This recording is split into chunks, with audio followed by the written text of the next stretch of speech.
وصلت ثروته لصفر 3 مرات في حياته، مرتين بدون إرادته والتالتة فكانت زهد واختيار منه. سليمان عبد العزيز الرقحي رجل أعمال وملياردير سعودي، اتولد سنة 1928 في البكيرة بالمملكة العربية السعودية لأسرة فقيرة بتعيش في ظروف بسيطة جدا. كان ترتيبه الأخ الثالث ضمن 4 إخوات ذكور. اتنقلت الأسرة بالكامل للرياض سنة 1937، وبعد فترة مش طويلة ترك التعليم وبدأ يشتغل في السوق كحمال وحارس لبضاعة البياعين هناك. كمان اشتغل في العمارة وفي التجارة وفي مجالات تانية، وده كان من أسباب تكوين شخصيته كرجل أعمال. سنة 1943 وهو عنده 15 سنة بس فتح محل صغير في الرياض للبيع بالتجزئة، لكنه باعه على طول سنة 1945. وفي تصريح ليه في مقابلة إن سبب البيع كان عشان يسدد تكاليف زواج. اتنقل بعدها لجدة عشان يشتغل مع أخوه صالح في مجال الصرافة، وخلال 10 سنين نجح سليمان الرقحي نجاح باهر في الصرافة. لكنه ما كانش مكتفي بالصرافة بس، اشتغل كمان في مجال تجارة الأقمشة والمقاولات.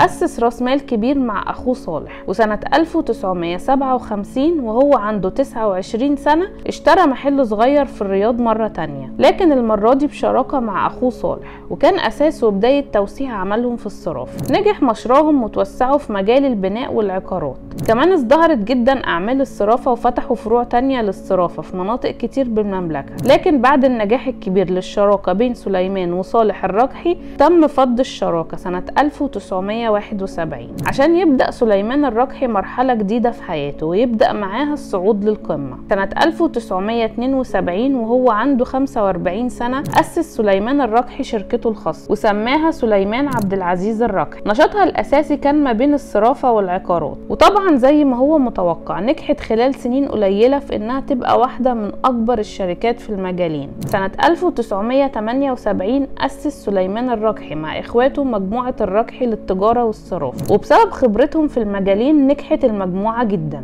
وبقى ليها فروع في كل مكان جوه وبره المملكة. أما الخطوة الأكبر على الإطلاق في حياة سليمان الرقحي كانت لما اقترح على إخواته تأسيس بنك تكون تعاملاته قايمة على مبادئ وأصول الشريعة الإسلامية. وبالفعل سنة 1987 افتتحت مجموعة الرقحي بنك الرقحي الإسلامي. رئيس مجلس إدارته سليمان عبد العزيز الرقحي، وحاليا يعتبر واحد من أكبر البنوك في الشرق الأوسط برأس مال 40 مليار ريال سعودي. كمان بيمتلك المصرف أكبر شبكة فروع في المملكة العربية السعودية بعدد 570 فرع و142 فرع نسائي وأكثر من 10,000 موظف. كمان أسس سليمان الرقحي سنة 2001 مؤسسة سليمان عبد العزيز الرقحي الخيرية اللي متوسعة في كل سبل الخير في المملكة. سنة 2012 ولأنه يستحقها بجدارة حصل سليمان الرقحي على جائزة الملك فيصل في خدمة الإسلام. وسنة 2020 أعلن عن توزيع ثروته ما بين أولاده ومؤسسته الخيرية، وكتب في وصيته إنه ما يقامش ليه عزاء وتدفع تكاليفه للمؤسسات الخيرية. سليمان عبد العزيز الرقحي رجل أعمال وملياردير سعودي، 96 سنة، بتقدر ثروته قبل توزيعها ب7 مليار دولار أمريكي.